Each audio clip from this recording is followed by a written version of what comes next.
So, pwede pa rin mag-apply ng spousal open work permit sa Canada. Yung mga occupations ay katulad ng welders, mga heavy equipment operator, transport truck drivers, bus driver, mga licensed practical nurse, nurse aide, pati fishermen, fisherwomen, mga repairmen. Kasama po yan sa pwede pa na mag-apply ng open work permit ayon sa listahang ipinalabas ng Immigration Canada. Ayun. So, marami pang iba guys, kaya pag-uusapan natin. Manatili kayong nanonood. Stay tuned guys! Hello and welcome back sa Ate Menchi po muli ito, and today another topic about Canada.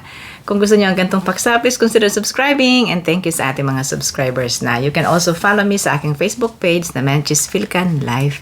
You can join and be a member of this channel. Salamat po sa ating mga channel members. Thank you kay Maria, kay Nani, Josefina Ferruelo, kay Jency, Jennifer Palanas, Striving Mom Advisor, kay Nery Castro, Jesseline Ochoa, Roman Villanueva, Johnson Pangilinan, Corazon Binene, G-View, Joy, Gabriel, Channel X, Marjorie Ramos, Marjo Jumento, kay Marciano at Nimpa. Salamat po sa inyong support sa aking channel. Thank you!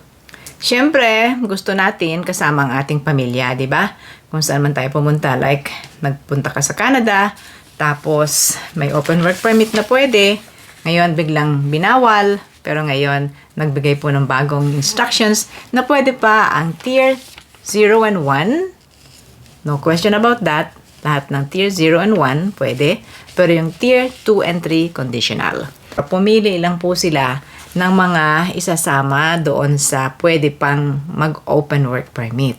Ayan, at lumabas na po noong January 21 ang listahan. By now, siguro ay nakikita na po ninyo, no?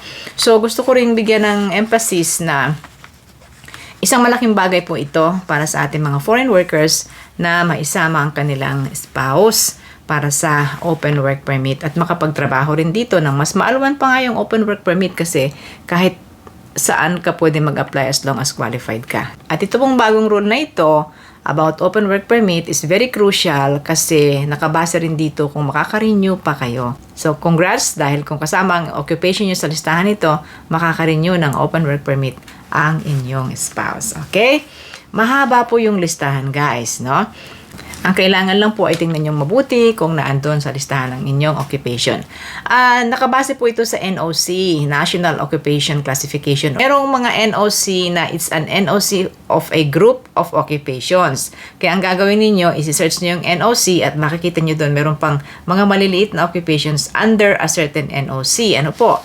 So kanina guys, yung mga binanggit ko dun sa opening, yun po yung mga sikat na title ng occupations, di ba? Yung mga welder, transport truck driver, yung mga yon. Definitely nandyan po yan, kaya makikita ninyo. Yung iba kasi maaaring hindi familiar sa atin, kaya nagbigay lang ako ng mga ilan sa mga very common na trabaho ng mga Pilipino. So, ang ating gagawin, ating pong titingnan isa-isa from the first NOC up to the last. Ayan. Magsimula tayo sa NOC Group 22, Technical Occupations Related to Natural and Applied Sciences. Ayan guys, marami po yan. I-flash ko na lang. And if you want to read it clearly, ipaki-stop na lang po ang video para mabasa nyo sila ng isa-isa. Kasi yan po ay napakarami under this NOC Group. Ayan po, mga architectural technologists, forestry technologists, agricultural and fish technologies at iba pa. Ayun. At kasunod na ay ang NOC Group 32, Technical Occupations in Health. Ayan po, licensed practical nurse, paramedics.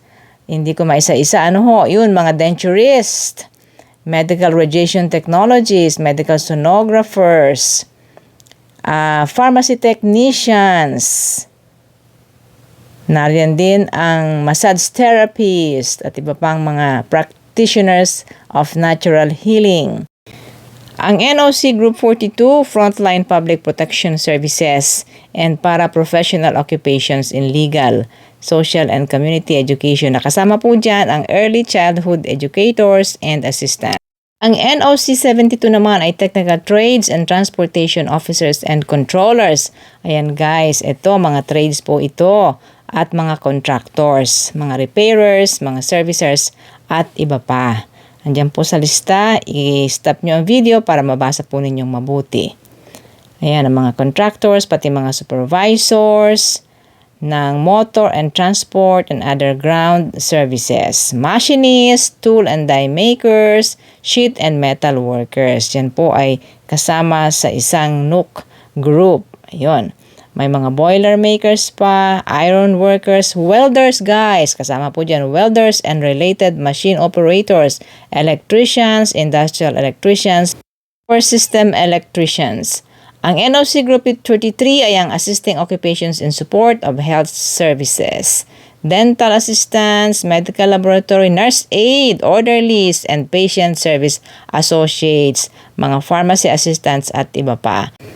NOC Group 43 naman, assisting occupations in education. Ayan po yung elementary and secondary school teachers at mga assistant.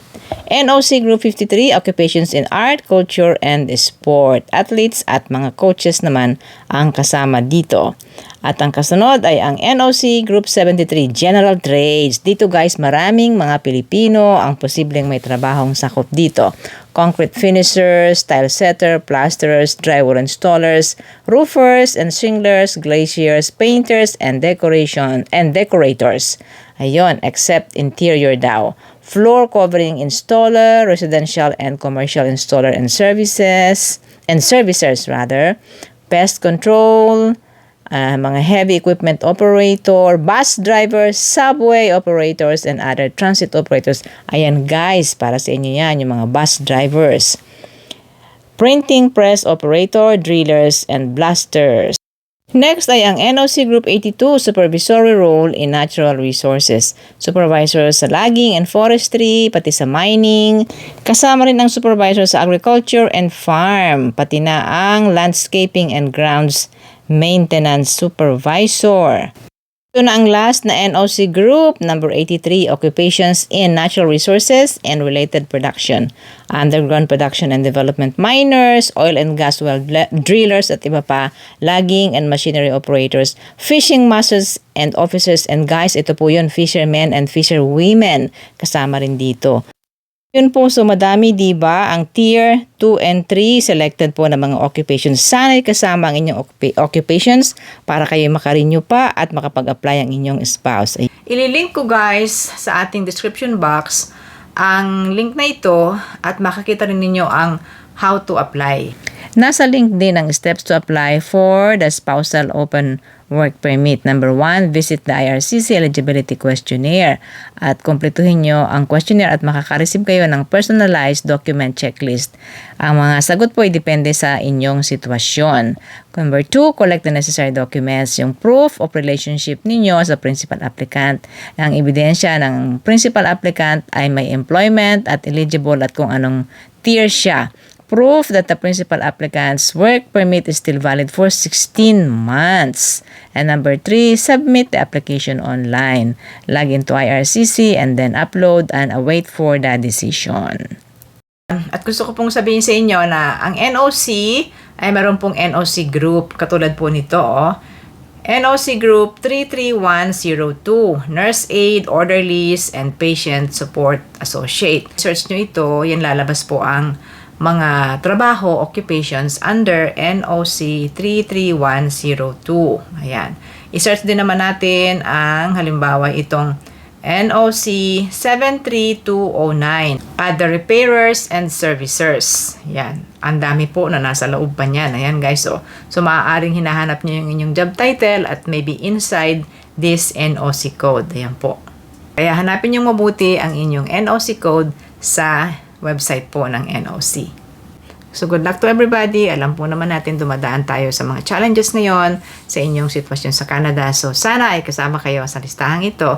Sana makarenew kayo at sana may apply ninyo ang spouses ninyo. Thanks for watching. Please subscribe to my channel. You can also follow me sa aking Facebook page, The Manches Philcan Life.